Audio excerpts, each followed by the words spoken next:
તો અરવલ્લી જિલ્લામાં પણ સાર્વત્રિક વરસાદ 24 કલાકમાં મોડાસામાં સૌથી વધુ 6.22 ઇંચ વરસાદ। છેલ્લા 24 કલાકમાં ધનસુરામાં 3.50 ઇંચ વરસાદ, બાયડમાં 3.19 ઇંચ વરસાદ। ધોધમાર વરસાદથી મોડાસાના અનેક વિસ્તારોમાં અત્યારે પાણી ભરાયેલા છે।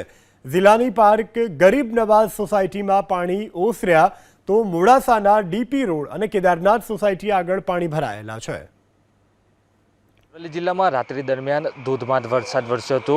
ખાસ કરીને મોડાસા શહેરમાં 6 ઇંચ જેટલો વરસાદ વરસતા અનેક ઠેકાણે પાણી ભરાયા હતા। હાલ આપણે કોલેજ કેમ્પસની બાજુમાં ઇન્કમટેક્સની ઓફિસ આવેલી છે, ત્યાં તરફે આપ દ્રશ્યમાં જોઈ શકો છો કે ઇન્કમટેક્સની ઓફિસમાં ઘૂંટણસમાં પાણી ભરાઈ ચૂક્યા છે। હા, દ્રશ્યમાં જોઈ શકો છો કે સતત જે પાર્કિંગ બેઝ છે ત્યાં તરફ પણ પાણી ભરાઈ ચૂક્યા છે।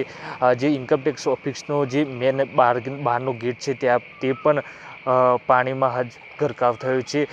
હાલ આપ દ્રશ્યમાં જોઈ શકો છો કે વારંવાર દર વર્ષે આ જે ઇન્કમટેક્સની ઓફિસ આવેલી છે કોલેજ કેમ્પસની બાજુમાં, ત્યાં પાણી ભરાવાની સમસ્યા સતત રહેતી હોય છે।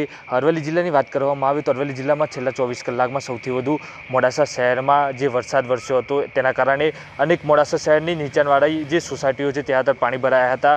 હાલ તો જિલ્લામાં જે વરસાદે વિરામ લીધો છે, પણ અનેક જે મોડાસા શહેરની જે અનેક સોસાયટીઓ છે, અમરદીપ, ગરીબ નવાઝ સહિતની સોસાયટીઓ છે ત્યાં પાણી ભરાવાની સમસ્યા આ વર્ષે પણ યથાવત છે। ત્યારે હવે જે નગરપાલિકાની પ્રી મોન્સૂન કામગીરી પર અનેક સવાલો ઊભા થયા છે। દેવાંગ ચૌધરી, એબીપી અસ્મિતા, અરવલ્લી।